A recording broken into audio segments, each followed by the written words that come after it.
নিজের কেবিনে বসে ল্যাপটপে কাজ করতে আসি। হঠাৎ আমার মোবাইলে একটা ফোন আসলো। নাম্বার দেখি আননোন নাম্বার।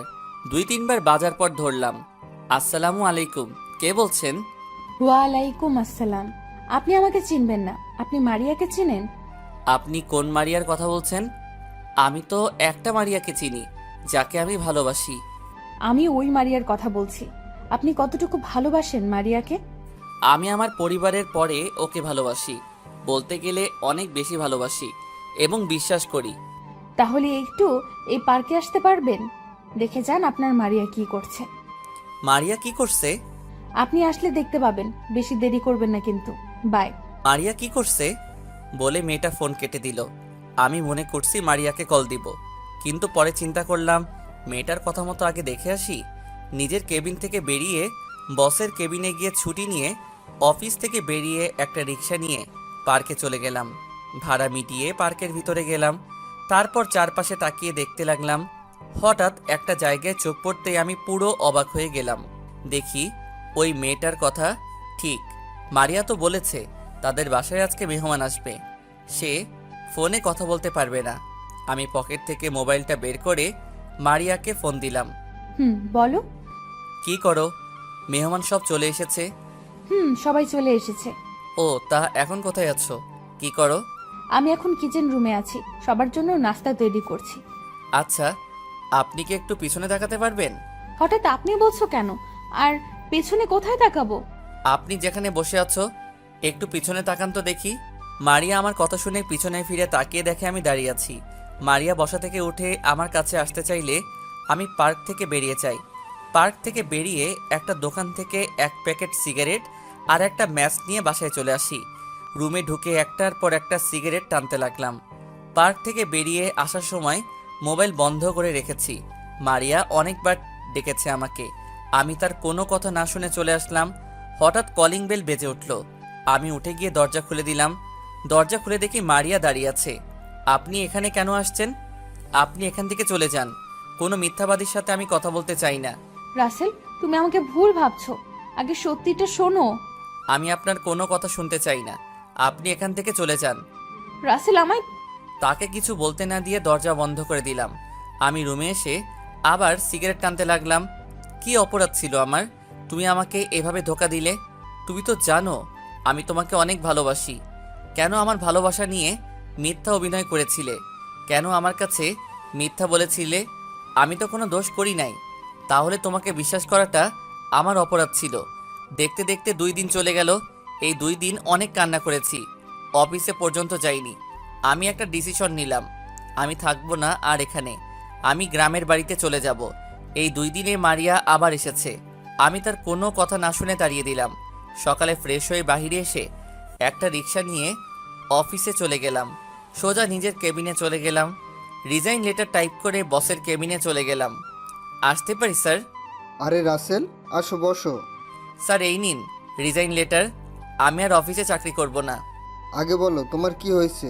2 দিন অফিসে কেন আসোনি? আর চাকরি ছাড়বে কেন? অফিসে কারোর সাথে কিছু হয়েছে?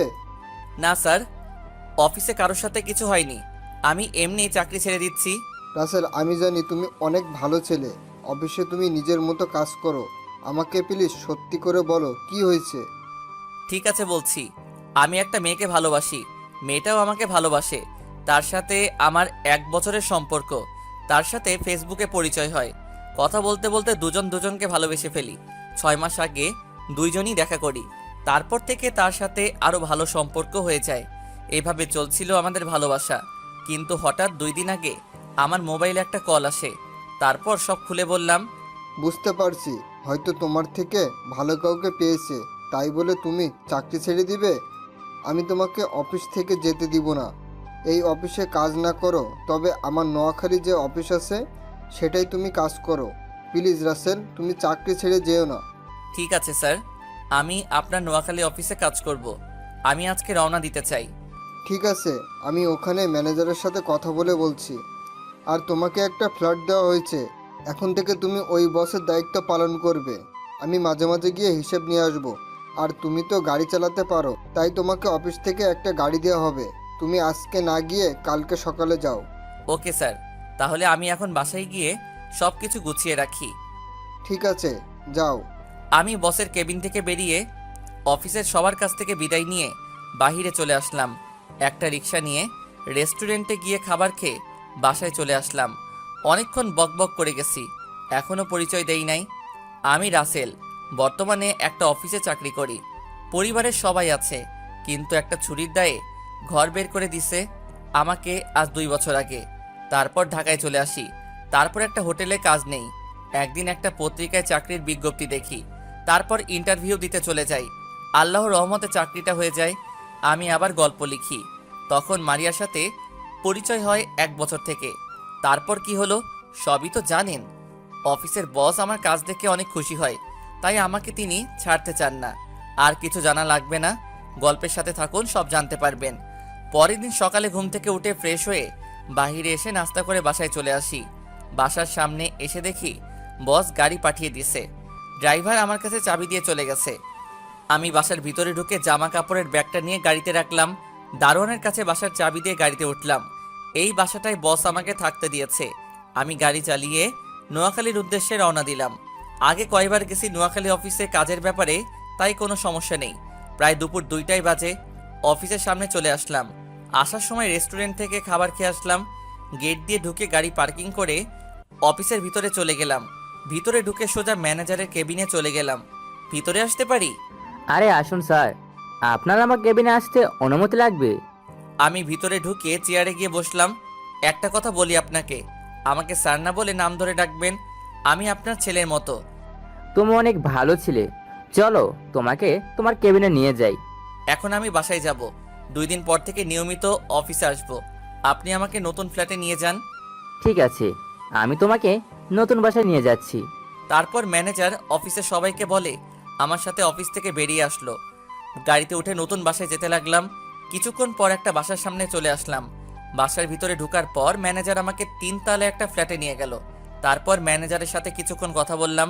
ম্যানেজার চলে যাওয়ার পর আমি সবকিছু গুছিয়ে রাখলাম। রাতে বাহির থেকে খাবার খেয়ে রুমে চলে আসলাম। পরের দিন সকালে ঘুম থেকে উঠে ফ্রেশ হয়ে গাড়ি নিয়ে বাহিরে চলে আসলাম। একটা রেস্টুরেন্টে ঢুকে নাস্তা করে নিলাম। রেস্টুরেন্ট থেকে বেরিয়ে আসতেই হঠাৎ একটা পিচ্চি মেয়ে সামনে আসলো। ভাইয়া, কয়টা টাকা দেন না, অনেক ক্ষুধা লাগছে। কালকে থেকে এখনো কিচ্ছু খাইনি। তুমি ভিক্ষা করো কেন? তোমার আব্বু আম্মু কোথায়? ভাইয়া, আমার আব্বু নেই। আমাকে আর আম্মুকে রেখে কোথায় যেন চলে গেছে। আম্মু মানুষের বাসায় কাজ করে। আজ 2 দিন আম্মু অসুস্থ, তাই ঘরে কোনো খাবার নেই। তোমার নাম কি? থাকো কোথায়? ভাইয়া, আমার নাম রাইসা। আমরা বস্তিতে থাকি। ঠিক আছে, আমাকে তোমাদের বাসায় নিয়ে চলো। ভাইয়া, কয়টা টাকা দেন, অনেক ক্ষুধা লাগছে। আম্মু এখনো কিচ্ছু খায়নি, ওষুধও নয়। আমি কি বলবো, বলার কোনো ভাষা নেই। হায় রে মানুষ, এখন মেয়েটার পড়ালেখা করার সময়, এখন সে রাস্তায় ভিক্ষা করছে। আমি আর কোনো কথা না বলে রাইসাকে নিয়ে রেস্টুরেন্টে ঢুকে গেলাম। রাইসার জন্য খাবার অর্ডার করলাম। কিছুক্ষণ পর খাবার দিয়ে গেল। রাইসা কিছু খাবার খেয়ে বাকিটা একটা পলিথিনে ঢুকাতে গেলে আমি বললাম, তুমি খাবার পলিথিনে ঢুকাও কেন? ভাইয়া, আম্মু তো এখনো কিচ্ছু খায়নি, তাই আম্মুর জন্য বাকি খাবারগুলো নিয়ে যাচ্ছি। তোমার আম্মুর জন্য যাওয়ার সময় খাবার নিয়ে যাব, আগে তুমি খেয়ে নাও। রাইসা আর কোনো কথা না বলে খাবার খেতে লাগলো। কি সুন্দর করে রাইসা খাবার খাচ্ছে, আর তার আব্বু এমনটা মেয়েকে রেখে চলে গেল। রাইসার খাওয়া শেষ হলে তাকে নিয়ে গাড়িতে উঠলাম। রাইসার আম্মুর জন্য খাবার নিয়ে নিলাম। রাইসাকে নিয়ে বস্তিতে যেতে লাগলাম। কিছুক্ষণ পর একটা বস্তিতে চলে আসলাম। গাড়ি খাবারের প্যাকেট নিয়ে রাইসার সাথে বস্তির ভিতরে চলে গেলাম। ভিতরে ঢুকে একটা রুমে ঢুকলাম। রুমটা প্লাস্টিক দিয়ে বানানো। বৃষ্টি হলে সব কিছু ভিজে যাবে, কারণ প্লাস্টিক জায়গায় জায়গায় ছিঁড়ে আছে। আম্মু দেখো, তোমার জন্য খাবার নিয়ে এসেছি। একটা টাকাও পাইনি, তাই ওষুধ আনতে পারি নাই। এই ভাইয়াটা খাবার কিনে দিছে। রাইসার আম্মু একটু মাথা তুললো, দেখে মনে হচ্ছে অনেক জ্বর শরীরে। আমি ওনার মাথায় হাত দিয়ে দেখি জ্বরে মাথা পুড়ে যাচ্ছে, তাই ওনার সাথে কথা না বলে কোলে নিয়ে গাড়িতে রাখলাম। তারপর একটা হাসপাতালে নিয়ে গেলাম। হাসপাতালে নেওয়ার পর ডাক্তার ওনাকে কেবিনের ভিতরে নিয়ে গেল। কিছুক্ষণ পর একজন ডাক্তার বেরিয়ে আসলো। ডাক্তার, কি অবস্থা ওনার? উনি এখন ভালো আছেন। কয়দিন ধরে খাওয়া দাওয়া করে নাই, তাই শরীর অনেক দুর্বল হয়ে গেছে। আমি কিছু ওষুধ লিখে দিচ্ছি, আপনি এগুলো নিয়মিত খাওয়াবেন, তাহলে সুস্থ হয়ে যাবে। ঠিক আছে ডাক্তার। ইনজেকশন দিয়ে জ্বরটা কমিয়ে আনছি, কিছু খাবার নিয়ে এসে ওষুধ খাইয়ে দিবেন। আল্লাহর রহমতে কিছুদিনের মধ্যেই সুস্থ হয়ে যাবে। ওকে ডাক্তার। আর ওনার কাছে এখন যাওয়া যাবে? যেতে পারেন। আমি আর রাইসা ভিতরে ঢুকলাম, দেখি রাইসার আম্মু চোখ বন্ধ করে শুয়ে আছে। তাই রাইসাকে বললাম এখন যেন না ডাকে তার মাকে, আমি বাইরে থেকে ওষুধ নিয়ে আসছি বলে আমি বাইরে চলে আসলাম। বাহিরে এসে ডাক্তারের দেওয়া ওষুধ নিয়ে আবার চলে আসলাম। কেবিনের ভিতরে ঢুকে দেখি উনি রাইসাকে জড়িয়ে ধরে আছে। একটু কষ্ট করে খাবার খেয়ে ওষুধগুলো খেয়ে নেন। তুমি কে বাবা? আমার জন্য এত কিছু কেন করলে? আমার পরিচয় পরে জানতে পারবেন, আগে খাবারগুলো খেয়ে নেন। রাইসার আম্মু কোনো কথা না বলে হালকা খাবার খেলো, তারপর ওষুধ খাইয়ে দিলাম। আমি বললাম কিছুক্ষণ শুয়ে থাকতে, আমি ডাক্তারের কাছ থেকে আসছি। দেখতে দেখতে আজ 3 দিন পর আমার বাসায় নিয়ে আসলাম রাইসা এবং তার আম্মুকে। আমি অফিসে ফোন দিয়ে বলেছি আমি অফিসে আসতে কিছুদিন লেট হবে, ম্যানেজারকে সব কিছু দেখে রাখতে বলেছি। মারিয়ার কথা এখন তেমন মনে পড়ে না, আসলে রাইসার আম্মুর সেবা করতে করতে তার কথা ভুলেই গেছি। তো যাই হোক, এই বাসায় কাউকে তো দেখছি না, মানে তোমার আব্বু আম্মা ওনারা কোথায়? আমার এখানে কেউ নেই। গতকাল আমি ঢাকা থেকে এসেছি, আমার অফিসের বসের এখানে একটা অফিস আছে, সেটা দেখাশোনা করার জন্য এসেছি। আর অফিস আমাকে এই বাসাটা দেয়া হলো। আব্বু আম্মুর কথা পরে এক সময় বলবো, তার আগে একটা কথা বলতে পারি? বলো। যদি কিছু মনে না করেন আমি আপনাকে আম্মু বলে ডাকতে পারি, আর রাইসাকে নিজের বোনের বানাতে পারি, যদি আপনি অনুমতি দেন। এখানে অনুমতি নেওয়ার কি আছে? তুমি আমাকে আম্মু বলে ডেকো। রাইসা, আমাকে কি ভাইয়া বলে সারা জীবন ডাকতে পারবি না? তুমি তো আমার ভাইয়া, আমি সব সময় তোমাকে নিজের ভাইয়া মনে করব। এই তো আমার লক্ষ্মী বোন। আর আম্মু চলো তোমাকে রুমে নিয়ে যাই। ঠিক আছে চলো। আমি আম্মুকে একটা রুমে নিয়ে গেলাম, রাইসা আর আম্মুকে ওয়াশরুম দেখিয়ে দিলাম। তারপর আমি বাইরে চলে আসলাম। বাইরে এসে গাড়ি নিয়ে একটা রেস্টুরেন্টে চলে গেলাম। রেস্টুরেন্ট থেকে খাবার নিয়ে আবার বাসায় চলে আসলাম। বাসার ভিতরে ঢুকে আম্মুর রুমে চলে গেলাম। ভিতরে ঢুকে দেখি আম্মু আর রাইসা বিছানায় বসে আছে। আম্মু বসো, আমি ফ্রেশ হয়ে আসছি, সবাই একসাথে খাবার খাবো। ঠিক আছে বাবা। তারপর আমি নিজের রুমে চলে আসলাম। রুমে এসে ফ্রেশ হয়ে আম্মুর রুমে চলে গেলাম। তারপর সবাই একসাথে খাবার খেলাম আর আম্মুকে ওষুধ খাইয়ে দিলাম। আমি নিজের রুমে চলে আসলাম।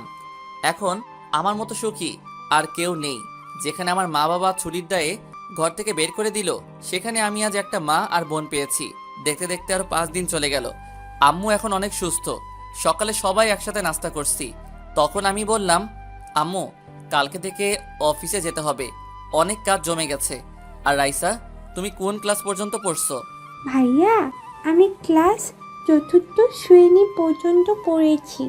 আজ 1 মাসের মতো পড়ি না, কারণ আম্মু ঠিকভাবে টাকা দিতে পারতো না। রাইসার কথা শুনে আম্মু চোখের পানি চলে আসছে। আমি আম্মুর চোখের পানি মুছে দিয়ে বললাম, আম্মু কান্না করো না, আমি এখন থেকে আমার বোনকে পড়ালেখা করাবো। তুমি শুধু আমার আর রাইসার জন্য দোয়া করবে। আমি কি কখনো তোদের বদদোয়া করতে পারি? তুই ছাড়া এখন আমাদের কে আছে? কেউ কি এভাবে রাস্তা থেকে তুলে এনে বাসায় থাকতে দেয়? আমি তোদের জন্য মরার আগ পর্যন্ত দোয়া করে যাব। ঠিক আছে আম্মু, আর আজকে একটা কাজের মহিলা আসবে। কাজের মহিলা কেন? তো বাসার কাজ করতে হবে না?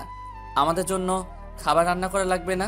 আমি যতদিন বেঁচে আছি ততদিন কোনো কাজের লোকের দরকার নেই। আমি এখন থেকে বাসা দেখে রাখবো, তুই শুধু বাজার করে নিয়ে আসিস।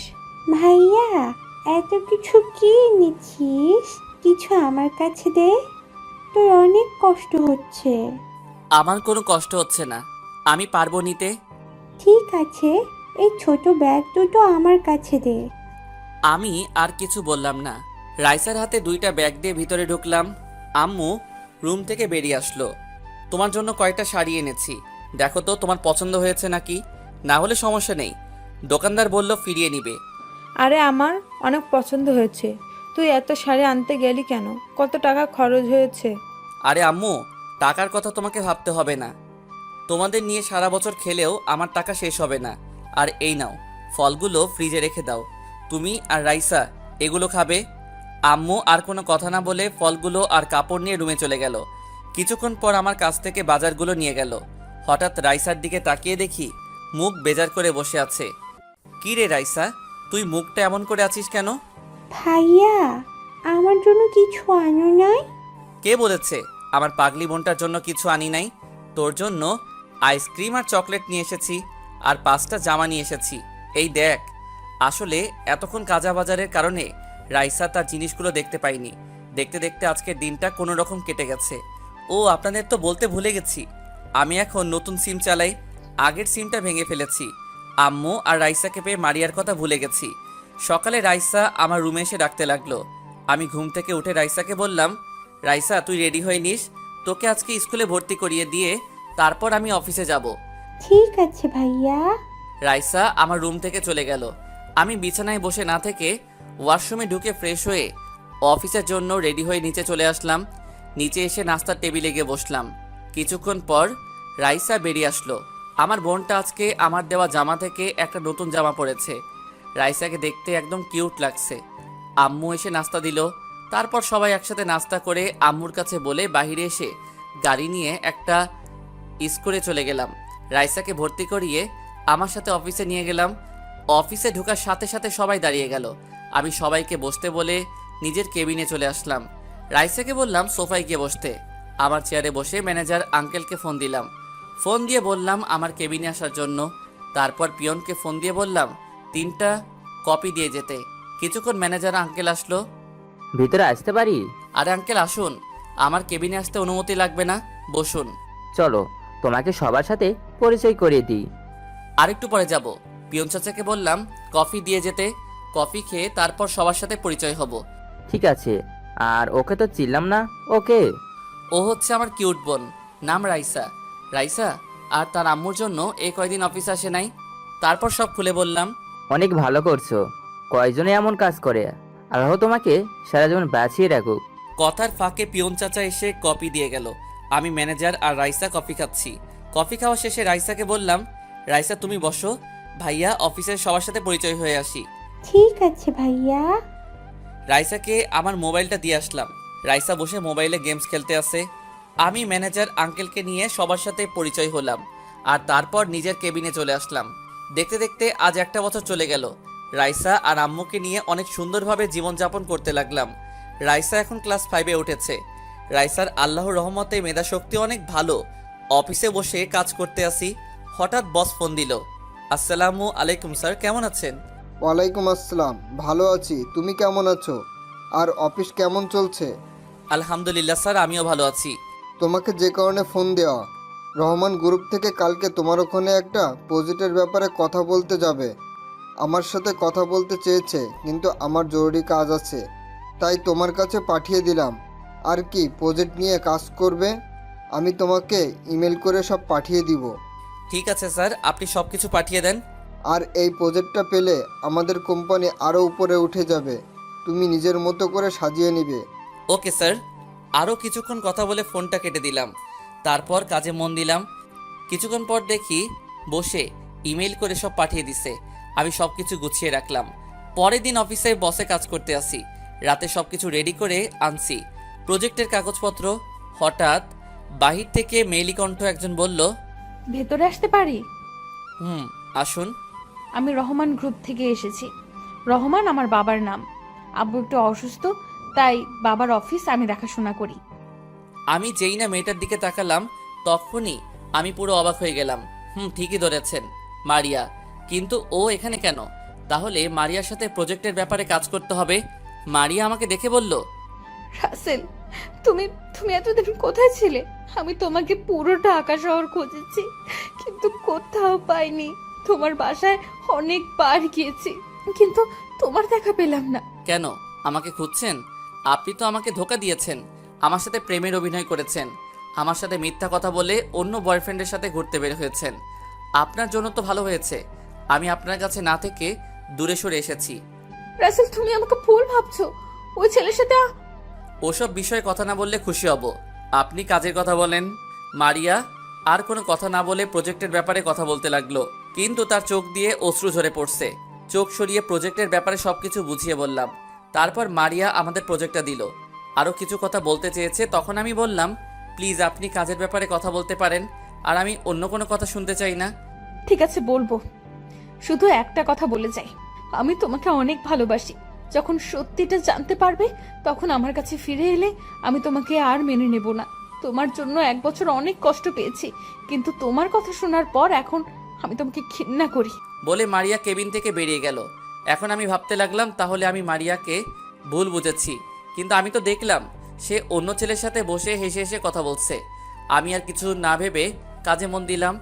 শালার এখন কাজে মন বসছে না। হঠাৎ মোবাইলটা বেজে উঠল, তাকিয়ে দেখি বসে ফোন দিছে। আসসালামু আলাইকুম স্যার, কেমন আছেন? আলহামদুলিল্লাহ ভালো আছি, তুমি কেমন আছো? জি আমিও ভালো আছি। তা রহমান সাহেবের মেয়ে তোমার কাছে গেছে? জি স্যার এসেছে। আল্লাহর রহমতে আমরা প্রজেক্টটা পেয়ে গেছি। 7 দিনের ভিতরে ইনশাআল্লাহ প্রজেক্টের কাজ শেষ করব।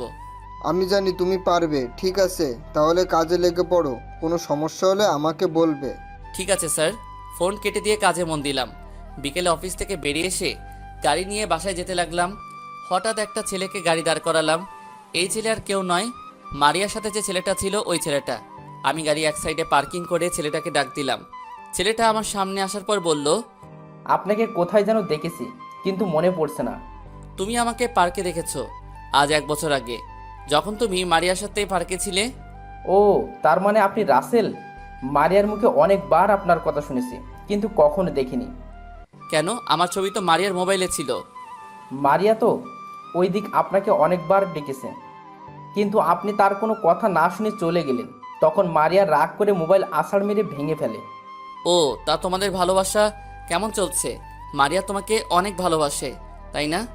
কিন্তু আমাকেও মেরেছে, কিন্তু সেটা আমার সাথে অভিনয় করবে সেটা কখনোই ভাবতে পারি নাই। আমি মারিয়াকে ভালোবাসি না, মারিয়া আমার মামাতো বোন। ওই দিন আমরা তাদের বাসায় আসি, বাসায় একা একা ভালো লাগছে না, তাই মারিয়াকে বলি বাইরে থেকে ঘুরে আসি। মারিয়া আসতে চাইছিল না, কিন্তু আমার জোরাজুরিতে পরে আসলো। কিন্তু আপনি মারিয়াকে ভুল ভাবছেন। মারিয়া এখনও আপনাকে ভালোবাসে, আপনার পথ চেয়ে এখনও কাউকে বিয়ে করে নাই। কি বলছো তুমি? তাহলে আমি মারিয়াকে এতদিন ভুল বুঝে আসছি।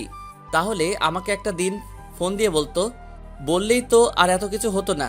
এরকম একটা ভুলের কারণে 1 বছর তার থেকে দূরে ছিলাম। ও কি এখন আমাকে মেনে নিবে? আমি বলি কি, আপনি ওর কাছে গিয়ে ক্ষমা চেয়ে আপন করে নেন। যদি আপনাকে সত্যি ভালোবাসে তাহলে আপন করে নিবে।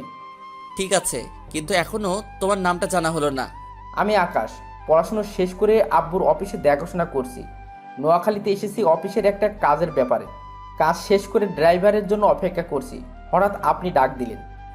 তুমি আমাকে নাম ধরে ডেকো, আমরা তো সমবয়সী। সরি। সরি কেন? তোমাকে আর মারিয়াকে ভুল বোঝার কারণে। এখানে সরি বলার কিছু নেই। আপনার জায়গায় আমি থাকলে এই কাজটি করতাম। আচ্ছা ঠিক আছে, চলো দুজনে কফি খেতে খেতে কথা বলি। এখন আমার বাসায় যেতে হবে, অন্য একদিন খাবো, এখন আসি। ঠিক আছে যাও, তবে যাওয়ার আগে একটা কথা বলে যাও। মারিয়া কি সবসময় অফিসে থাকে? হুম। বলে আকাশ চলে গেল। আমি আর দাঁড়িয়ে না থেকে গাড়ি বাসায় যেতে লাগলাম। তার মানে মারিয়ার সঙ্গে আকাশের কিছু নেই। আমি এতদিন ভুল বুঝে দূরে ছিলাম, মারিয়াকে একটা কথা বলার সুযোগ দেয়নি। যদি মারিয়ার কথাগুলো শুনতাম তাহলে এত কিছু হতো না। না, আমি আর ভাবতে পারছি না। আমাকে মারিয়ার কাছে ক্ষমা চেতে হবে। বাসায় এসে কলিং বেল চাপ দিলাম। কিছুক্ষণ পর রাইসা এসে দরজা খুলে দিল। কি রে ভাইয়া, তুই আজকে আসতে তো দেরি হলো কেন? আর চেহারা কেমন জানি দেখা যাচ্ছে, কি হয়েছে তোর? রাস্তায় একটা কাজ ছিল, শেষ করে আস্তে আস্তে একটু লেট হয়ে গেছে। আর কাজ করে আসছি তো, তাই চেহারা এমন দেখা যাচ্ছে। ফ্রেশ হলে সব ঠিক হয়ে যাবে। ঠিক আছে, ভিতরে আয়। আমি ভিতরে ঢুকে নিজের রুমে চলে গেলাম। বিছানায় বসে ভাবতে লাগলাম, মারিয়া কি আমাকে আপন করে নিবে? আমি তো তাকে অপমান করেছি। বিছানা থেকে উঠে ফ্রেশ হতে চলে গেলাম। রাতে সবার সাথে খাবার খেয়ে রুমে চলে গেলাম। আসলাম না, আমাকে মারিয়ার কাছে যেতে হবে। পকেট থেকে মোবাইলটা বের করে বসকে ফোন দিলাম। আসসালামু আলাইকুম স্যার। ওয়ালাইকুম আসসালাম। কি ব্যাপার রাসেল, হঠাৎ রাতে ফোন দিলে যে? আসলে স্যার আমার কিছুদিন ছুটি লাগবে। হঠাৎ কিসের জন্য ছুটি চাইছো? আসলে স্যার, তারপর সব খুলে বললাম। তার মানে রহমান সাহেবের মেয়ের সাথে তোমার প্রেম ছিল? জি স্যার, তাই বলছি। ওর কাছে ক্ষমা চেয়ে আপন করে নিব। তাহলে এক কাজ করো, তারা যে প্রজেক্টটা আমাদের দিয়েছে ওটার কাজ শেষ করে তার সাথে দেখা করো, তারপর সব খুলে বলো। ঠিক আছে স্যার। আরও কিছুক্ষণ কথা বলে কেটে দিলাম। দেখতে দেখতে আজ 5 দিন চলে গেছে। 7 দিনের জায়গায় 5 দিন প্রজেক্টটা রেডি করে ফেলেছি, কাজও করেছি। তাই তাড়াতাড়ি হয়ে গেছে। সকালে রেডি হয়ে আম্মু আর রাইসাকে বলে গাড়ি নিয়ে ঢাকার উদ্দেশ্যে রওনা দিলাম। ম্যানেজারকে বলে রাখলাম আমার আম্মু আর বোনকে দেখে রাখতে। 5 ঘন্টা পর ঢাকা এসে পৌঁছে গেলাম। প্রথমে বসের অফিসে গেলাম। বসের সাথে কিছু কথা বলে মারিয়ার অফিসে যেতে খাবার খেয়ে নিলাম। রেস্টুরেন্টের অফিসের গেট দিয়ে ঢুকে গাড়ি পার্কিং করে অফিসের ভিতরে গেলাম। পিয়নকে বললাম বসের কেবিন কোনটা। পিয়ন আমাকে বসের কেবিন দেখিয়ে দিল। আমি মারিয়ার কেবিনের সামনে গিয়ে হালকা করে দরজা ধাক্কা দিয়ে ভিতরে তাকিয়ে যেটা দেখলাম সেটা দেখে আমি পুরো অবাক হয়ে গেলাম। আসলে তেমন খারাপ কিছু না। ভিতরে দেখি মারিয়া একটা ছেলের সাথে হেসে হেসে কথা বলছে। আমি তখন বললাম ভিতরে আসতে পারি। আসুন। মারিয়া ছেলেটার সাথে কথা বলতে ব্যস্ত। আমি ভিতর ঢুকে তাদের সামনে গেলাম। মারিয়া আমাকে দেখে বলল, আরে মিস্টার রাসেল, হঠাৎ আমার অফিসে কি মনে করে? আর দাঁড়িয়ে কেন? বসুন। আমি ছেলেটার পাশের চেয়ারে বসলাম। তখন ছেলেটা বলল, তাহলে আমি এখন আসি মারিয়া, পরে আরেক সময় আসবো। ঠিক আছে রনি, যাও, আবার আসবে কিন্তু। তোমার সাথে কথা বলতে অনেক ভালো লাগে। ওকে, আসবো। এখন তাহলে কাজ করো। ওকে, বাই। রনি চলে যাওয়ার পর মারিয়া আমাকে বলল, তো এবার বলুন, হঠাৎ আমার অফিসে কি? আসলে তোমার প্রজেক্টের কাজ শেষ, তাই আমি নিজে নিয়ে এসেছি। প্রথম কথা হলো আমাকে তুমি করে বলা যাবে না, আপনি করে বলবেন। আর ধন্যবাদ এত তাড়াতাড়ি কাজটা শেষ করার জন্য। মারিয়া, আমার ভুল হয়ে গেছে, তুমি আমাকে ক্ষমা করে দাও। কিছুদিন আগে আকাশ আমাকে সব খুলে বলেছে। আমার ভুলের জন্য আজ 1 বছর তোমার থেকে দূরে চলে গেছি। প্লিজ মারিয়া, আমাকে তুমি মাফ করে দাও। মারিয়ার হাত ধরে, আপনার সাহস কি করে হয় আমার হাত ধরার? মেয়ে মানুষ দেখলে লুচ্চামি করতে মন চায়? আপনি এক্ষুনি আমার কেবিন থেকে বেরিয়ে যান, তা না হলে দরওয়ান ডাকতে বাধ্য হব। থাক, দারোয়ান ডাকতে হবে না, আমি নিজে চলে যাচ্ছি। কিন্তু আমি আবার তোমার কাছে আসব। তুমি আমাকে যত অপমান করো না কেন, আমি তারপরেও আসব। বলে মারিয়ার কেবিন থেকে বেরিয়ে গেলাম। নিজের চোখ দিয়ে 2 ফোঁটা পানি পড়ে গেল। মারিয়া আমার গায়ে হাত তুলল। আমি তো তাকে ভুলবো যে কখনো গায়ে হাত তুলি নাই। চোখের পানি মুছে গাড়িতে গিয়ে বসলাম। হঠাৎ মোবাইলের কথা মনে পড়লো। মোবাইল তো মারিয়ার টেবিলের উপর। তখন গাড়ি থেকে নেমে অফিসে ঢুকে মারিয়ার কেবিনের সামনে গিয়ে বললাম, আসতে পারি ভিতরে? আপনি আবার কেন এসেছেন? সরি, আসলে আমার মোবাইলটা আপনার টেবিলের উপর রেখে গেছি। ঠিক আছে, ভিতরে এসে নিয়ে যান। আমি মারিয়ার কেবিনে ঢুকে মোবাইলটা হাতে নিলাম। মারিয়ার দিকে তাকিয়ে দেখি চোখ দুটো লাল হয়ে আছে। হয়তো কান্না করেছে, কিন্তু ও কান্না করবে কেন? আমি আর কিছু না ভেবে অফিস থেকে বেরিয়ে এসে গাড়ি নিয়ে সোজা বসের অফিসে চলে গেলাম। বসকে বলেছি আমাকে এখানে একটা বাসা ভাড়া নিয়ে দিতে কিছুদিনের জন্য, কিন্তু বস বলল তার বাসায় তার পরিবারের সাথে থাকতে। আমিও আর না করলাম না। বিকেলে বসের সাথে তার বাসায় গেলাম। আসলে এই প্রথম বসের বাসায় এসেছি। আমি মার্কেট থেকে কিছু ফল মিষ্টি নিয়ে নিলাম। বস কলিং বেল চাপ দিল। হঠাৎ রাইসা একজনকে দেখে বলল গাড়ি থামাতে। রাইসার কথা মতো গাড়ি থামালাম। রাইসা গাড়ি থেকে নেমে দৌড় দিয়ে একজনকে জড়িয়ে ধরলো। আমি তো পুরো অবাক হয়ে গেলাম। আমি গাড়ি থেকে নেমে ওদের সামনে গেলাম। তখন রাইসা বলল, ভাইয়া, উনি আমার বাবা। আজ কয় বছর পর বাবাকে দেখেছি। তাহলে আপনি রাইসার বাবা? আপনি কেমন করে পারলেন মা মেয়েকে রেখে আরেকটা বিয়ে করতে? আপনি জানেন আপনার স্ত্রী মরতে বসেছে। আমি যদি তাদের পাশে না দাঁড়াতাম তাহলে আপনার মেয়ে এতিম হয়ে যেত। কেন করলেন এমন কাজ? আমি বুঝতে পারছি তাদের এভাবে ছেড়ে আসা আমার উচিত হয়নি, কিন্তু কি করব বলো? কোনো কাজ নেই, ঘরে খাবার নেই, তাদের ঠিকমতো খাওয়াতে পারি না। একজন পুরুষ হয়ে যদি ওদের খাওয়াতে না পারি তাহলে আমি পুরুষ নামের কলঙ্ক। আর আমি কোনো বিয়ে করি নাই। আমি ওদের কাছে বলেছি আমি বিয়ে করেছি, কারণ তাহলে ওরা আর আমাকে খুঁজবে না। আপনি কি করে ভাবলেন? আপনার মেয়ের কথা একবার চিন্তা করেছেন?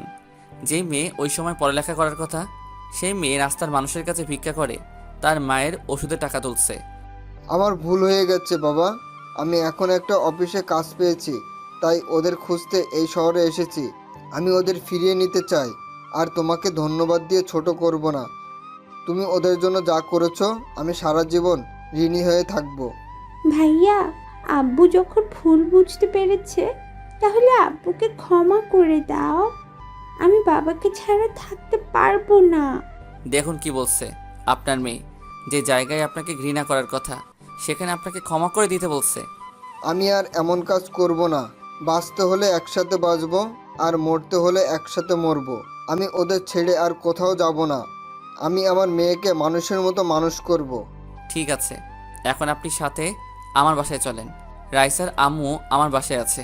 তারপর রাইসা আর রাইসার আব্বুকে নিয়ে বাসায় চলে আসলাম। কলিং বেল চাপ দেওয়ার পর আম্মু এসে দরজা খুলে দিল। আমাদের সাথে স্বামীকে দেখে জড়িয়ে ধরে কান্না করে দিল। রাইসার আব্বু আম্মুর কাছে ক্ষমা চেয়েছে, আম্মু ক্ষমা করে দিছে। কিছুক্ষণ কথা বলার পর তারা রুমে চলে গেল। আমি আমার রুমে চলে আসলাম। বিকেলে আম্মু আর রাইসাকে নিয়ে চলে যাবে। আম্মু আর রাইসা আমাকে জড়িয়ে ধরে কান্না করে দিল। আমিও কান্না করে দিলাম, কারণ একটা বছর আমার সাথে ছিল। বাবা আমি চলে যাচ্ছি, তুই কিন্তু আমাদের বাসায় আসবি। তোকে ছাড়া থাকতে অনেক কষ্ট হবে। ভাইয়া, তুমি কিন্তু আমাকে বাসায় দেখতে আসবে। তোমাকে ছাড়া থাকতে পারবো না। ঠিক আছে বোন, আমি কয়দিন পর তোকে দেখে আসব। তুই কিন্তু ঠিকভাবে পড়ালেখা করবি। তোকে অনেক বড় হতে হবে, নিজের পায়ে দাঁড়াতে হবে। আর আম্মু নিজের শরীরের যত্ন নিও, ঠিকমতো খাওয়া দাওয়া করো। আমাকে নিয়ে চিন্তা করো না। আমি প্রতিদিন তোমাদের সাথে ফোনে কথা বলবো। আরও কিছু কথা বলে তাদের গাড়িতে গিয়ে বাস কাউন্টারে নামিয়ে দিয়ে আসলাম, কারণ রাইসার আব্বু সিলেটে একটা অফিসে কাজ পেয়েছে। তাদের বিদায় দিয়ে বাসায় চলে আসলাম। বাসায় আসার পর বাসাটা কেমন খালি খালি লাগছে। লাগবে না কেন? এতদিন রাইসা আম্মুকে নিয়েছিলাম। চোখ দিয়ে পানি পড়তে লাগলো। তারা যাওয়ার সময় 5 লাখ টাকা সাথে দিছি। এসব টাকা আমার জমানো। আজ 2 দিন পর দুলাভাই, আপু, আমি একসাথে নিজের বাড়িতে যাচ্ছি। রাইসা আর আম্মুর সাথে প্রতিদিন কথা হয়। তারা এখন অনেক ভালো আছে। রাইসাকে ওখানে একটা স্কুলে ভর্তি করিয়ে দিছে। দীর্ঘ 5 ঘন্টা পর নিজের শহরে এসে পৌঁছে গেলাম। নিজের শহরের নাম বলবো না, যদি সবাই চলে আসেন। আগের থেকে অনেক পরিবর্তন হয়ে গেছে নিজের শহরটা। বাসার সামনে এসে দেখি আগে দারোয়ান চাচাই আছে। বাসার ভিতরে ঢুকে গাড়ি থেকে নামলাম। দারোয়ান চাচা আমাকে জড়িয়ে ধরে কান্না করে দিল। উনি অনেক ভালো মানুষ। আমি বাড়ি থেকে বেরিয়ে আসার সময় অনেকবার আটকাতে চেয়েছে। ওনার সাথে কিছুক্ষণ কথা বলে দরজার সামনে এসে কলিং বেল চাপ দিল আপু। কিছুক্ষণ পর একজন এসে দরজা খুলে দিল। যে দরজা খুলে দিল সে আর কেউ নয়, আমার আম্মু। আম্মু আমাকে দেখে জড়িয়ে ধরে কান্না করে দিল। আমিও কান্না করে দিলাম। আগের থেকে আম্মুর চেহারা অনেক শুকিয়ে গেছে। রাসেল, তুই এতদিন কোথায় ছিলি? তোর বাবা না হয় রাগে বাসা থেকে বেরিয়ে যেতে বলেছে, তাই বলে তুই বাসা থেকে বেরিয়ে যাবি? তোর এই মায়ের কথা একবারও মনে পড়ে নাই? আম্মু, তোমার কথা প্রতিদিন মনে পড়ছে, কিন্তু বাবা তো আমাকে বাসা থেকে বের করে দিছে। তাহলে আমি কি করে ফিরে আসি? তোর বাবা এখন ভুল বুঝতে পেরেছে। আগের থেকে কেমন যেন হয়ে গেছে। মাঝে মাঝে তোর ছবি বুকে নিয়ে কান্না করে। তুই ফিরে এসেছিস, যদি তোর বাবা শোনে তাহলে পাগলের মতন ছুটে আসবে অফিস থেকে। ঠিক আছে আম্মু, আমি আর তোমাদের ছেড়ে যাব না। এখন বলো আব্বু কখন আসবে? আমি এখনই ফোন দিয়ে বলছি, তোর কথা শুনলে এখনই চলে আসবে। ছেলেকে পেয়ে মেয়ে আর মেয়ের জামাইয়ের কথা ভুলে গেছো? তোদের কি ভুলতে পারি? তা তোরা হঠাৎ বাসায় আসলি, আমাদের তো বলে আসলি না। তোমাদের সারপ্রাইজ দিব বলে বলি নাই। আর রাসেলকে আমি কিছুদিন আগেই পেয়েছি, কিন্তু রাসেল বাসায় বলতে মানা করেছে তোমাদের সারপ্রাইজ দিব বলে। মানে তুই রাসেলকে কিভাবে ফেলি? তাহলে শোন। তারপর আপু সব খুলে বলল। আর এটাও বলেছে আমি এতদিন দুলাভাইয়ের অফিসে কাজ করেছি। কি, আমাদের এত কাছে থাকার পরেও তাকে দেখতে পাইনি? তা জামাই বাবাজি কেমন আছো? আলহামদুলিল্লাহ আম্মু, ভালো আছি। তুমি কেমন আছো? আর কেমন আছে? সবাই ভালো আছে। এবার সবাই ভিতরে আসো। সবাই ভিতরে গেলাম। বাসাটা আগের মতোই আছে। আম্মু আমাকে নিজের রুমে যেতে বলল। আমার রুমে এসে দেখি রুমটা আগের মতোই আছে। তারপর ওয়াশরুমে ঢুকে গোসল করে নিলাম। গোসল শেষ করে ওয়াশরুম থেকে বেরিয়ে সামনে দেখে আব্বু দাঁড়িয়ে আছে। সাথে সাথে আমাকে জড়িয়ে ধরলো। রাসেল বাবা, তুই আমাকে ক্ষমা করে দে। টাকার নেশার কারণে তোর গায়ে হাত তুলেছি, তোকে ঘর থেকে বের করে দিয়েছি। বিশ্বাস কর, তোকে বের করে দেওয়ার পর আমি একটুও ভালো থাকতে পারি নাই। আমি বুঝতে পেরেছি টাকা হলে সব কিছু হয় না। তুই আমাকে মাফ করে দে। আব্বু, এটা তুমি কি করছো? বাবা হয়ে ছেলের কাছে ক্ষমা চেতে হয় না। তোমার উপর অভিমান ছিল, তাই এতদিন দূরে ছিলাম। এখন কোনো অভিমান নেই। আরও কিছুক্ষণ কথা বলে বাবার সাথে নিচে আসলাম। সবাই একসাথে খাবার খেতে বসলাম। আম্মু আমাকে নিজের হাতে খাইয়ে দিল। তারপর রুমে এসে রাফিকে ফোন দিলাম। কেমন আছিস রাফি? আলহামদুলিল্লাহ ভালো আছি। তুই কেমন আছিস? আমিও ভালো আছি। এখন বল, তোর আব্বু আম্মু কেমন আছে? আর এখন তুই কোথায় আছিস? আব্বু আম্মু অনেক ভালো আছে। আর আমি এখন বাসায় আছি। অফিসে তেমন কাজ ছিল না, তাই লাঞ্চ টাইমে ছুটি হয়ে গেছে। কেন বলতো? কারণ আমি বাড়িতে এসেছি। তাই বললাম, আচ্ছা এখন ঘুমাবো, বিকেলে তোর সাথে দেখা করব। তুই আমাদের কলেজের সামনে চলে আসিস। কি সত্যি? ঠিক আছে, তুই বাসা থেকে বেরিয়ে আসলে ফোন দিস। ঠিক আছে বলে ঘুমিয়ে গেলাম। আপনারা হয়তো ভাবছেন মারিয়ার কথা ভুলে গেছি। আসলে তাকে এখনো ভুলতে পারি নাই। ভোলার চেষ্টা করেছি কিন্তু ভুলতে পারছি না। জীবনে পারবো কিনা বলতে পারি না, তবে তাকে ভুলে যাওয়ার চেষ্টা করতে হবে। ওর মতো মেয়েকে কখনো ভালোবাসা যায় না। বিকেলে ঘুম থেকে উঠে ফ্রেশ হয়ে নিচে আসলাম। নিচে এসে দেখে আব্বু আম্মু আপুদুল্লা ভাই সবাই সোফায় বসে কফি খাচ্ছে আর গল্প করছে। তাতে বোঝা যাচ্ছে অনেক খুশি হওয়ার কারণ আমি 3 বছর পর ছেলে ফিরে এসেছে। আমি সোজা গিয়ে আম্মুর পাশে বসলাম। কিরে বাবা, তোর ঘুম ভেঙেছে? তুই জার্নি করে আসছিস, তাই তোকে ডাকি নাই। আম্মু ভেঙেছে। আমি এখন একটু বাইরে যাব। এখন কোথায় যাবি? আর গাড়ি নিয়ে যাবি নাকি তোর বাইক নিয়ে যাবি? আব্বু গাড়ি নিব না, বাইক নিয়ে যাব। আর আমি রাফির সাথে দেখা করতে যাচ্ছি। ঠিক আছে যা, আর সাবধানে যাস। ওকে আম্মু। বাসা থেকে বেরিয়ে বাইক নিয়ে কলেজের সামনে যেতে লাগলাম। বাইকটা পরিষ্কার ছিল, মনে হয় দারোয়ান চাচা পরিষ্কার করে রাখে। কিছুক্ষণ পর কলেজের সামনে চলে আসলাম। আসার সময় রাফিকে ফোন দিয়ে এসেছি। কিছুক্ষণ পর দেখি রাফি বাইক নিয়ে আমার সামনে আসলো। বাইক আগেরটা অনেক পুরনো হয়ে গেছে। রাফি বাইক থেকে নেমে আমাকে জড়িয়ে ধরলো। কেমন আছিস? আর হঠাৎ করে আসলি? আমাকে তো একটা বার বললি না। তোকে না, বাসার কাউকেই বলি নাই। সবাইকে সারপ্রাইজ দিব বলে বলি নাই। তা তোর অবস্থা বল, অফিসে কাজ কেমন চলছে? আলহামদুলিল্লাহ ভালো। তারপর আরও কিছুক্ষণ কথা বলে দুজনে বাইকটা শোরুমের রুমে চলে আসলাম। রাফি আমাকে জিজ্ঞেস করছে এখানে কেন এসেছি। আমি তাকে কিছু বলি নাই। তারপর শোরুমে ঢুকে একটা দামি বাইক কিনলাম। বাইকের নাম বলতে পারবো না, কারণ জীবনে কখনো বাইক চালাই নাই, তাই নামও জানি না। বাইকটা কিনে বাহিরে আসার পর রাফিকে বললাম, এই নে বাইকের চাবি, এটা তোর জন্য কিনেছি। আমি বাইক দিয়ে কি করব? আমার তো বাইক আছে। সেটা তো জানি, দেখছি অনেক পুরনো হয়ে গেছে। এখন থেকে নতুন বাইক চালাবি। তুই সারা জীবন আমাকে দিয়ে যাবি? তোকে কখনো কিছু দিতে পারি নাই। দূর পাগল, বন্ধুকে দিছে। এখানে কান্না করার কি আছে? আমি যতদিন বেঁচে আছি ততদিন তোর পাশে আছি। আরও কিছুক্ষণ আড্ডা দিয়ে বাসায় চলে আসলাম। কলিং বেল চাপ দেওয়ার পর যে দরজা খুলে দিল, আমি তো তাকে দেখে পুরো অবাক হয়ে গেলাম। আপনারা কি ভাবছেন মারিয়া? আরে না, আমার শত্রু জীবন, মানে আমার বন্ধু। কিন্তু ও হঠাৎ আমাদের বাসায় কেন? কিরে, কেমন আছিস? এখনো আমার উপর রাগ করে আছিস?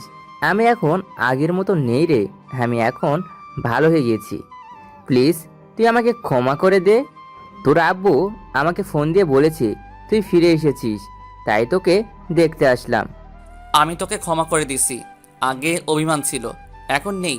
আর তোর কারণে আব্বু আম্মু সত্যটা জানতে পেরেছে, তাই তোকে মাফ করে দিছি। তাই এতদিন কোথায় ছিলি? তোর কোনো খোঁজ খবর নেই? তাহলে শোন, তারপর সব খুলে বললাম। ও, তা এখন কি করবি? আগে কিছুদিন তোদের সময় দিব, তারপর আব্বুকে রেস্ট দিয়ে আমি অফিস দেখাশোনা করব। তাহলে তো ভালোই। আর তুই জানিস আমি তোদের অফিসে চাকরি করি। তাহলে তো ভালোই হবে। আরও কিছুক্ষণ কথা বলে ভিতরে গেলাম। রাতে জীবন সবার সাথে খাবার খেয়ে বাসায় চলে গেল। আমি রুমে এসে মোবাইল টিপতে টিপতে ঘুমিয়ে গেলাম। এভাবে দেখতে দেখতে 2 মাস চলে গেল। এখন আমি নিজেদের অফিস দেখাশোনা করি। মারিয়ার কথা এখন আর মনে পড়ে না। হয়তো এতদিনে আকাশকে বিয়ে করে সংসার করছে। সারাদিন অফিসে কাজের মধ্যে বিজি থাকি, তাই আর মারিয়ার কথা মনে পড়ে না। আর প্রতিদিন রাইসা আর আম্মুর সাথে ফোনে কথা বলি। আমাদের সবাই যেতে বলছে, কিন্তু কাজের চাপের কারণে যাওয়া হয় না। দুলাভাই আর আপু কিছুদিন থেকে ঢাকায় চলে গেছে। রাতে সবাই মিলে খাবার খেতে বসলাম। হঠাৎ আব্বু বলল, এভাবে আর কতদিন? এবার তো একটা বিয়ে কর। আমার এক বন্ধুর মেয়ে আছে, দেখতে অনেক সুন্দর, তোর সাথে ভালো মানাবে। তোর আব্বু ঠিক কথা বলেছে, তুই একটা বিয়ে কর। আমাদের কি দাদা দাদির হওয়ার শখ নেই? তুই মানা করিস না। ঠিক আছে, তোমরা কথা বলে বিয়ের দিন তারিখ ঠিক করো। তাহলে তুই একবার মেয়েটাকে দেখে আয়, তোর পছন্দ হলে সব কিছু ঠিক করব। আমার পছন্দের দরকার নেই আব্বু, তোমাদের পছন্দ হলে চলবে। তুমি কথা বলে দিন তারিখ ঠিক করো। ঠিক আছে, আমি তাহলে বন্ধুর সাথে কথা বলি। তারও ইচ্ছে তার মেয়ের সাথে আমার ছেলের বিয়ে দিবে। আমি আর কোনো কথা না বলে খাবার খেয়ে রুমে চলে আসলাম। মোবাইল টিপতে টিপতে ঘুমিয়ে পড়লাম। সকালে ঘুম থেকে উঠে ফ্রেশ হয়ে নাস্তা করে গাড়ি নিয়ে অফিসে চলে গেলাম। অফিসের ভিতরে ঢোকার সাথে সাথে সবাই দাঁড়িয়ে সালাম দিল। আমি তাদের বসতে বলে নিজের কেবিনে চলে গেলাম। নিজের কেবিনে এসে জীবনকে ফোন দিলাম। কিছুক্ষণ পর জীবন আমার কেবিনে আসলো। বল, কেন ডেকেছিস? তোর কি হাতে কাজ বেশি আছে? না, তেমন কোনো কাজ নেই। কেন বলো তো? তাহলে চল একটু বাহির থেকে ঘুরে আসি, আজকে অফিসে ভালো লাগছে না। ঠিক আছে, তুই বস, আমি সবাইকে বলে আসছি। জীবন কেবিন থেকে বেরিয়ে গেল। আপনাদের তো বলতে ভুলে গেছি, জীবন আমাদের অফিসে ম্যানেজারের দায়িত্ব পালন করে। ও এখন নিজের মতো করে কাজ করে। আব্বু অফিসে না আসলে জীবন সুন্দরভাবে চালিয়ে নিত। তো যাই হোক, কিছুক্ষণ পর জীবন আসলো কেবিনে। তারপর ওকে নিয়ে অফিস থেকে বেরিয়ে আসলাম। কিছুক্ষণ বাইরে ঘোরাঘুরি করে অফিসে চলে আসলাম। এখন মনটা ভালো হয়ে গেছে, কাজে মন দিলাম। বিকেলে অফিস শেষ করে বাসায় চলে আসলাম। কলিং বেল চাপ দেওয়ার পর আম্মু এসে দরজা খুলে দিল। আম্মুর সাথে কিছুক্ষণ কথা বলে রুমে চলে আসলাম।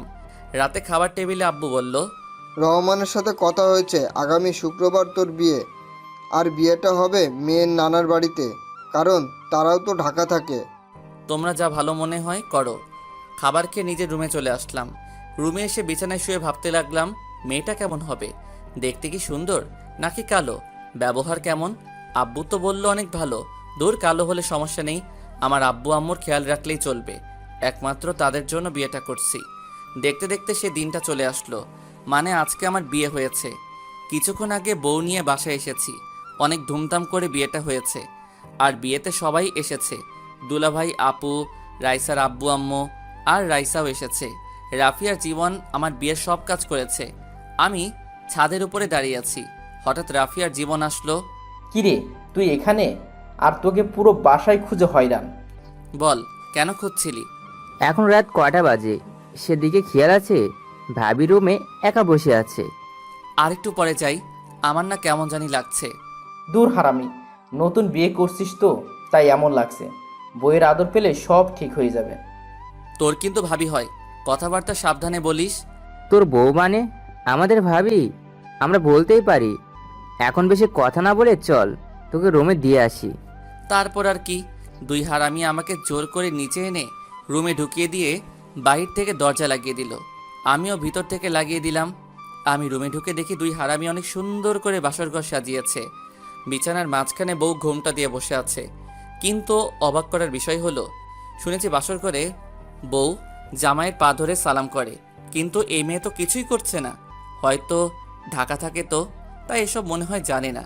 কিন্তু শাশুড়ি আম্মা শিখিয়ে দেয় নাই। আমি আস্তে আস্তে বিছানার সামনে গেলাম। যাওয়ার পর হঠাৎ মেয়েটা যেটা বলল, আমি তো মোটেও প্রস্তুত ছিলাম না।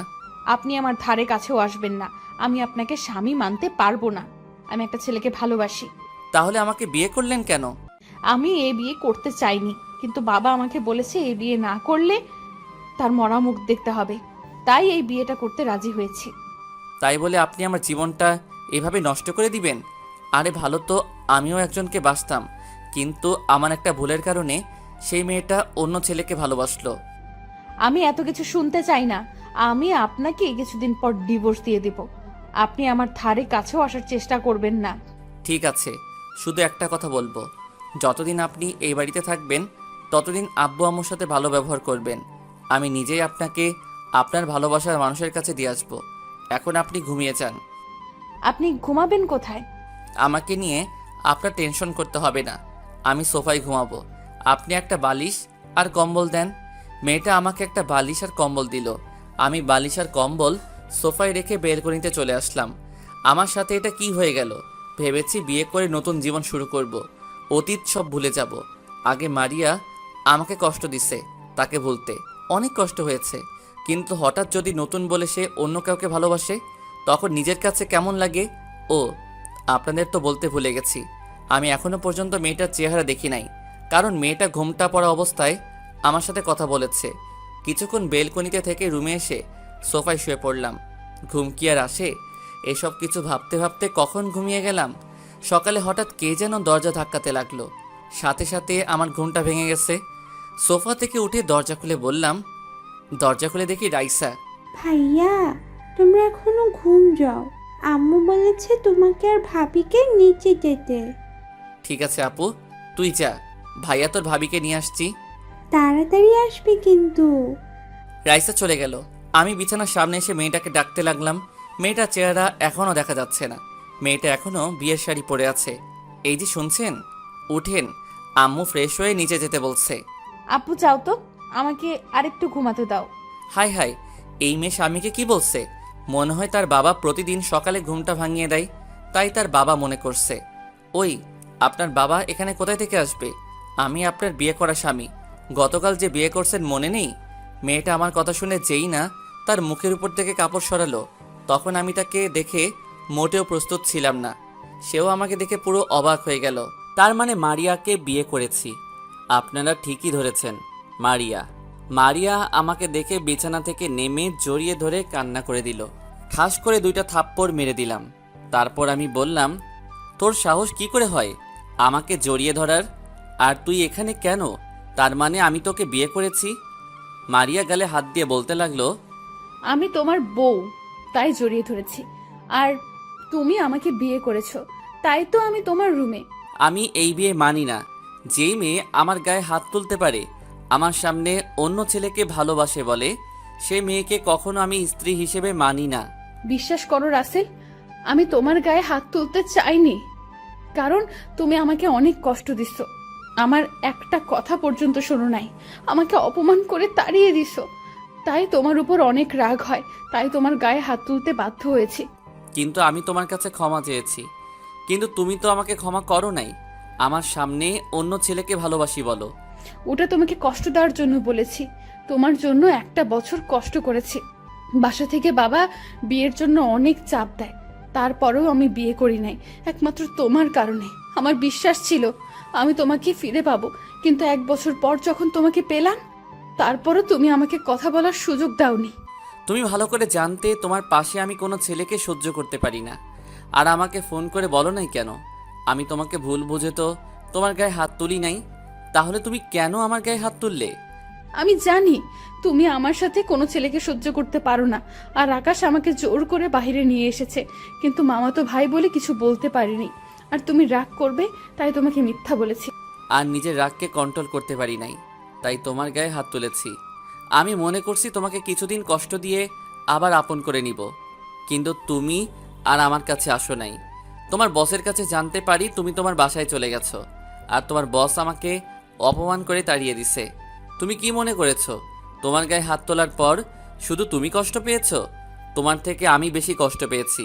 সারা রাত তোমার জন্য কান্না করছি। এরপর আব্বু আম্মুকে না জানিয়ে নানার বাড়ি নিয়ে আসে। আসার পর শুনি আমার নাকি বিয়ে।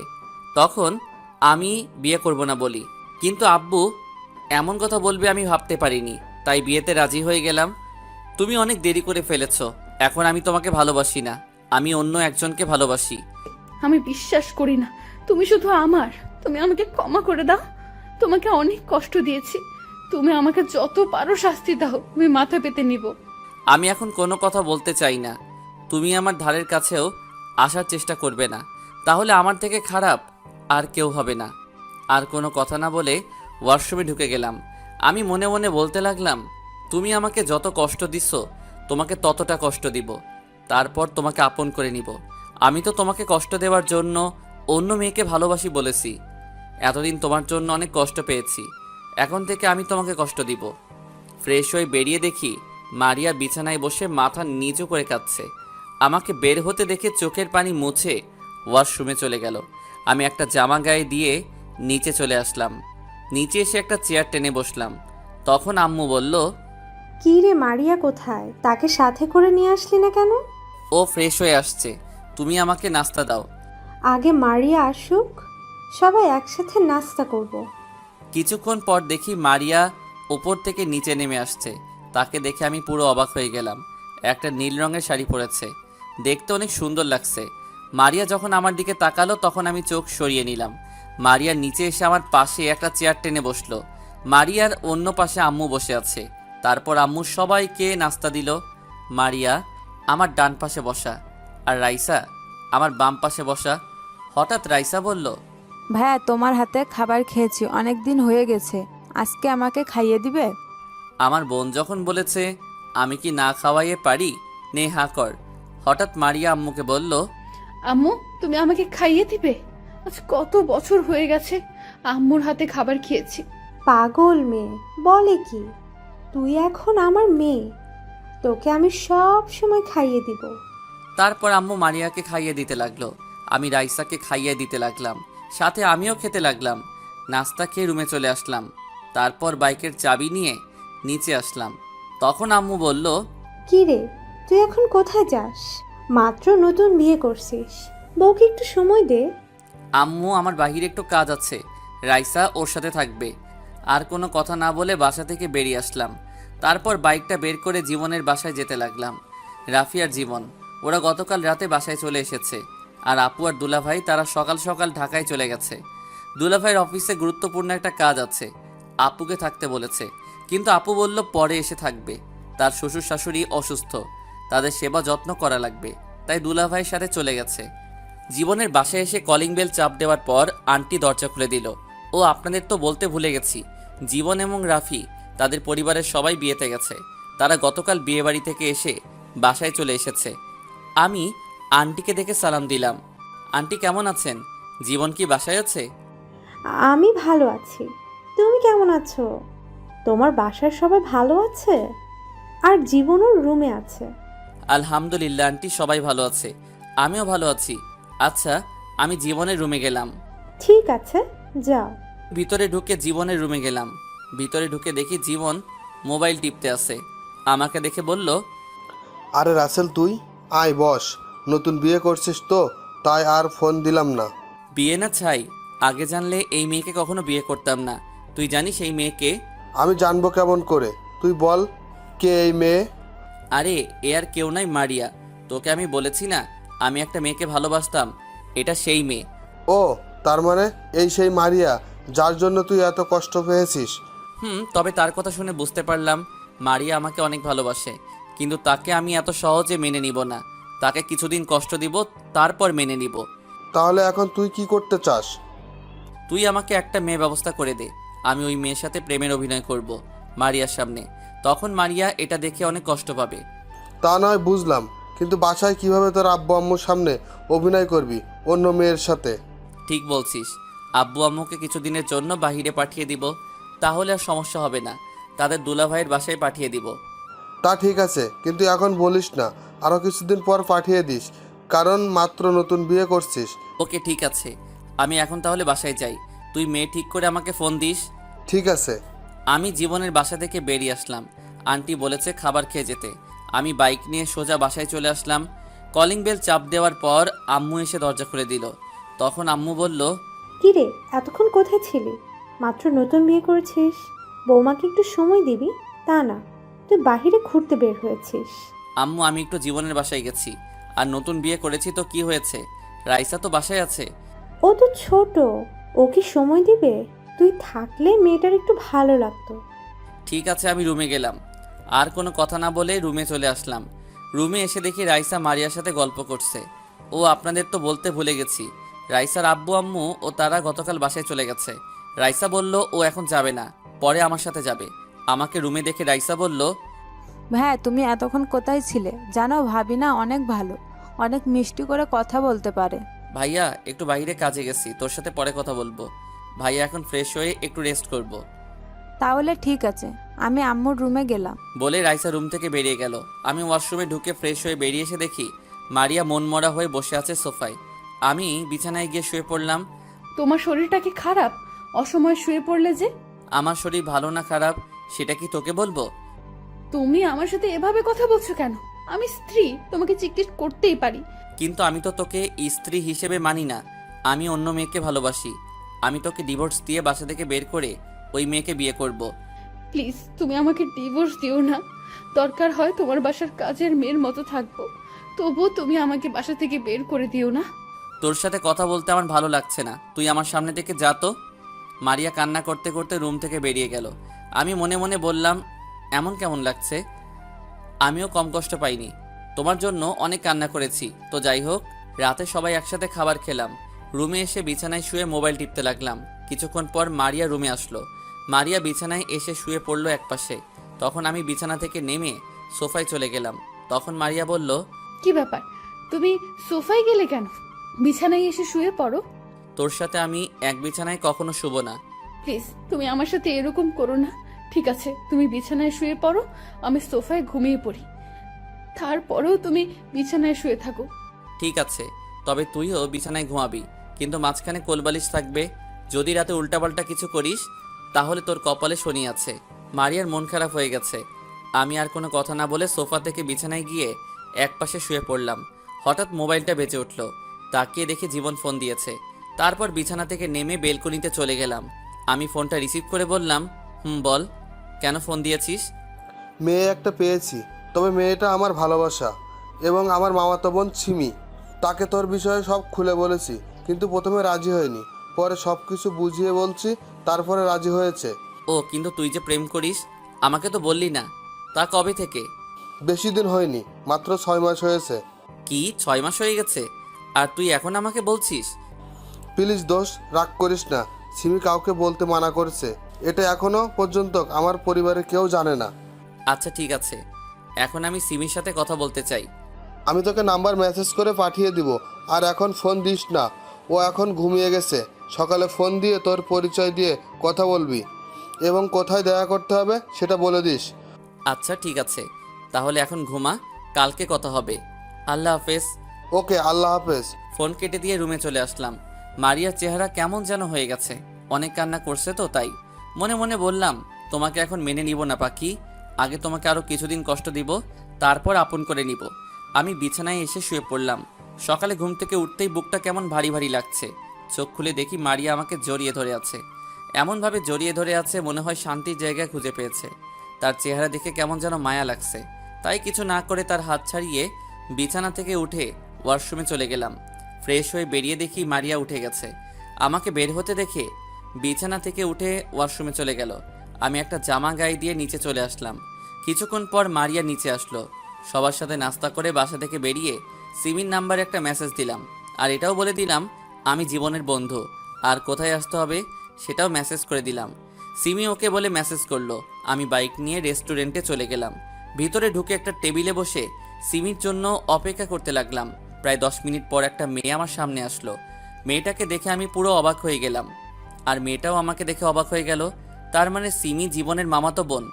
আপনারা হয়তো ভাবছেন আমি সিমিকে চিনি কি করে। আসলে সিমি, আমি ঢাকায় যে অফিসে চাকরি করতাম, সিমিও ওই অফিসে চাকরি করত। মারিয়ার সাথে ভুল বোঝাবুঝির পরে তাকে আর দেখি নাই। মারিয়াকে ভালোবাসার পর অফিসে তেমন মেয়েদের সাথে কথা বলতাম না। সিমি আমাকে দেখে বলল, আরে রাসেল, তুমি এখানে? তার মানে জীবন তোমার বন্ধু? আমারও একই প্রশ্ন, তুমি এখানে কেন? তুমি অফিস থেকে কোথায় চলে গেছো? আসলে বাবা হঠাৎ অসুস্থ হয়ে পড়ে, তখন বসের থেকে ছুটি নিয়ে বাসায় চলে আসি। এরপর আব্বু আমাদের ঢাকায় আসতে দেয় নাই। ও, তা তোমার আব্বু আম্মু কেমন আছে? এখন তাহলে কি করো? এখন তেমন কিছু করি না। আর তোমাকে একটা সত্যি কথা বলি, ওই দিন তোমাকে আমি ফোন করে বলেছি, কারণ ওই দিন আমি বাড়িতে যাওয়ার সময় মারিয়াকে অন্য ছেলের সাথে দেখি। আমি জানি তুমি মারিয়াকে ভালোবাসো, তোমাদের দুজনকে একসাথে দেখেছি, তাই মারিয়াকে চিনতে কষ্ট হয়নি। ওখানে একটা ভুল বোঝাবুঝি হয়েছে, কারণ ছেলেটা মারিয়ার মামাতো ভাই ছিল। তারপর সিমিকে সবকিছু খুলে বললাম। কি? মারিয়া তোমার গায়ে হাত তুলেছে? ও তো তোমাকে ভালোবাসে, তারপর কেমন করে পারলো তোমার গায়ে হাত তুলতে? যাক সে কথা, এখন সেই মারিয়া আমার বউ। তবে তার কথা শুনে বুঝতে পারলাম এখনও মারিয়া আমাকে ভালোবাসে, কিন্তু আমি তাকে এত সহজে মেনে নিব না। তাকে অনেক কষ্ট দিব। তাহলে আমাকে এখন কি করতে হবে? এখন আমি তোমাকে যে কোনো সময় ফোন দিব, তখন তুমি আমার সাথে প্রেমের অভিনয় করবে। এতে মারিয়া অনেক কষ্ট পাবে। আচ্ছা ঠিক আছে, তুমি যেভাবে বলবে আমি সেভাবেই করব। তবে বেশি কষ্ট দিতে গিয়ে আবার মারিয়াকে হারিয়ে ফেলো না। না, এমনটা কখনো করব না। আগে কিছুদিন কষ্ট দেব, তারপর ভালোবাসা দিয়ে সব কষ্ট দূর করে দিব। আরও কিছুক্ষণ কথা বলার পর সিমি চলে গেল। আমি বসে না থেকে বাসায় চলে আসলাম। এভাবে দেখতে দেখতে 10 দিন চলে গেল। আমি এখন অফিসে যাওয়া আসা করি। সিমির সাথে মারিয়ার সামনে মোবাইলে কথা বলি। এত মারিয়া মনমরা হয়ে থাকে, আমাকে কিছু বলে না, শুধু কান্না করে। আজকে সকালে আব্বু আম্মুকে আপুর বাসায় পাঠিয়ে দিয়েছি। বাসায় আমি আর মারিয়া আছি। ও, আপনাদের তো বলতে ভুলে গেছি, রাইসাকে তার বাবা এসে নিয়ে গেছে, কারণ তার স্কুল আছে। সকালে আব্বু আম্মুকে বিদায় দিয়ে অফিসে চলে এসেছি। বিকেলে অফিস শেষ করে বাইরে এসে সিমিকে ফোন দিয়ে বললাম আগের সেই রেস্টুরেন্টে আসার জন্য। আমি গাড়ি নিয়ে রেস্টুরেন্টে চলে গেলাম। গাড়ি পার্কিং করে রেস্টুরেন্টের ভিতরে গিয়ে একটা টেবিলে বসলাম। কিছুক্ষণ পর সিমি চলে আসলো। কেমন আছো রাসেল? আমি ভালো আছি, তুমি কেমন আছো? আলহামদুলিল্লাহ, আমিও ভালো আছি। তা কি জন্য রেস্টুরেন্টে আসতে বললে? আব্বু আম্মু আপুর বাসায় চলে গেছে। তোমাকে নিয়ে আজকে বাসায় যাব। কিছুক্ষণ মারিয়ার সামনে অভিনয় করবে, তারপর আমি তোমাকে বাসায় দিয়ে যাব। ঠিক আছে, চলো। তারপর দুজনে রেস্টুরেন্ট থেকে বেরিয়ে গাড়ি নিয়ে সোজা বাসায় চলে আসলাম। কলিং বেল চাপ দেওয়ার পর মারিয়া দরজা খুলে দিল। আমার সাথে সিমিকে দেখে অবাক হয়ে গেল। তখন সিমি বলল, বাবু, এই মেয়েটা কে? ও হচ্ছে আমাদের কাজের মেয়ে। কিছুদিন হয়েছে আম্মু রাস্তা থেকে নিয়ে এসেছে। ও ঠিক আছে, এই মেয়ে আমাদের জন্য কফি বানিয়ে নিয়ে আসো, আমরা রুমে যাচ্ছি। মারিয়া মাথা নিচু করে আমাদের সামনে থেকে চলে গেল। আমি আর সিমি ভিতরে ঢুকে নিজের রুমে চলে আসলাম। কিছুক্ষণ পর মারিয়া কফি নিয়ে আসলো। সিমি কফিটা মুখে দিয়ে কাপড়ে নিচে ফেলে দিল। তখন সিমি বলল, এটা কি কফি নাকি অন্য কিছু? এত ঠান্ডা কেন? কফি তো গরম ছিল। তুই আমার মুখের ওপর কথা বলিস? এখনই রুমটা পরিষ্কার কর। বাবু, তোমার আম্মু কেন যে এই রাস্তায় মেয়েকে বাসায় আনছে? ঠিক বলছো, এদের মতো মেয়েদের বাসা থেকে বের করে দেওয়া উচিত। শুধু পারছি না, আম্মু তাকে নিয়ে এসেছে। মারিয়া কোনো কথা না বলে কাপের টুকরোগুলো কুড়িয়ে রুম থেকে বেরিয়ে গেল। আমি জানি মারিয়া অনেক কষ্ট পেয়েছে। তারপর আমি বিছানা থেকে নেমে রুমের দরজা বন্ধ করে দিলাম। বিছানায় এসে গায়ের জামাটা খুলে ফেললাম। সিমিকে বললাম, তোমার ঠোঁটের লিপস্টিক আমার জামায় লাগিয়ে দাও। যদি মারিয়া আমার জামাইটা দেখে তাহলে সে ভাববে আমাদের মাঝে কিছু একটা হয়েছে। ঠিক আছে, দাও। সিমি তার ঠোঁট দিয়ে জামায় লিপস্টিক লাগিয়ে দিল। জামাটা গায়ে দিয়ে দুজনে রুম থেকে বেরিয়ে আসলাম। রুম থেকে বেরিয়ে এসে দেখি মারিয়া সোফায় বসে মাথা নিচু করে কান্না করছে। চলো বেবি, তোমাকে বাসায় দিয়ে আসি। আজকে কিন্তু অনেক মজা পেয়েছি, কালকে কিন্তু আবার আসবে। ঠিক আছে, আসবো। এখন চলো। আমি সিমিকে নিয়ে বাসা থেকে বেরিয়ে আসলাম আর সিমিকে তাদের বাসায় নামিয়ে দিয়ে নিজের বাসায় চলে আসলাম। কলিং বেল দেওয়ার পর মারিয়া এসে দরজা খুলে দিল। চেহারা দেখে বোঝা যাচ্ছে অনেক কান্না করছে, চোখ দুটো ফুলে আছে। নিজের কাছে খারাপ লাগছে। আমি কোনো কথা না বলে রুমে চলে আসলাম। ফ্রেশ হয়ে বিছানায় শুয়ে মোবাইল টিপতে লাগলাম। মারিয়া রুমে এসে বলল, খাবার খাবে না? তুমি যে শুয়ে আছো। আমি এখন খাবার খাবো না। সিমির কাছে যেটা খেয়েছি তাতেই পেট ভরে গেছে। আসলে আমি আসার সময় রেস্টুরেন্ট থেকে খাবার খেয়ে এসেছি। মারিয়া বলল, বিয়ের আগে এসব করা কি ঠিক? তুই কিসের কথা বলছিস? আমি কি বলতে চাইছি সেটা তুমি বুঝতে পেরেছো। আমাকে ক্ষমা করে দেওয়া যায় না? আমি আর সহ্য করতে পারছি না। প্লিজ, তুমি আমার সাথে এরকম করো না। আমার অনেক কষ্ট হয়। তোমার সাথে কোনো মেয়েকে আমি সহ্য করতে পারি না। কষ্ট আমিও কম পাইনি। তোর জন্য প্রতিদিন রাতে কান্না করতাম। তোকে আমি ভুলতে পারি নাই, কিন্তু পরে চিন্তা করলাম তুই যদি আমাকে ছাড়া সুখী থাকতে পারিস তাহলে আমি কেন পারবো না। তাই তো সিমিকে ভালোবেসে ফেলেছি। মেয়েটা অনেক ভালো, আমার কত কেয়ার করে। আমি তো তোমার জন্য একটা বছর কষ্ট পেয়েছি, কিন্তু তুমি 2টা দিন কষ্ট সহ্য করতে পারো নাই। আমি এখন তোর সাথে কথা বলতে চাই না, আমাকে একটু একা থাকতে দে। তোকে দেখলে মাথা গরম হয়ে যায়। মারিয়া আর কোনো কথা না বলে কান্না করতে করতে রুম থেকে বেরিয়ে গেল। আমি মোবাইল টিপতে লাগলাম। কিছুক্ষণ পর মারিয়া রুমে এসে এক পাশে শুয়ে পড়ল। দেখতে দেখতে 1 মাস চলে গেল। মারিয়াকে অনেক কষ্ট দিয়েছি। 1 মাসে রিমি আরও 5-6 বার এসেছে। আব্বু আম্মু বাসায় চলে এসেছে। মারিয়া আগের থেকে অনেক শুকিয়ে গেছে। খাওয়া দাওয়া ঠিক মতো করে না, খালি কান্না করে, মন মরা হয়ে বসে থাকে। তাই ভাবছি মারিয়ার জন্মদিনে তাকে আপন করে নিব। জন্মদিনের এখনো 15 দিন বাকি আছে। সকালে ঘুম থেকে উঠে দেখি মারিয়া আমার পাশে নেই।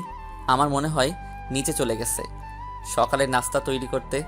আমি বিছানা থেকে নেমে ওয়াশরুমে ঢুকে ফ্রেশ হয়ে রেডি হয়ে নিচে চলে আসলাম। একটা চেয়ার টেনে বসলাম। মারিয়া আমাকে নাস্তা দিল। হয়তো ভাবছে আমি খাবো না, কিন্তু তাকে অবাক করে দিয়ে আমি নাস্তা খেতে লাগলাম। মারিয়ার মুখে খুশির ছাপ দেখছি, কারণ আগে মারিয়া আমাকে নাস্তা দিলে আমি খেতাম না, নিজের হাতে নিয়ে খেলাম।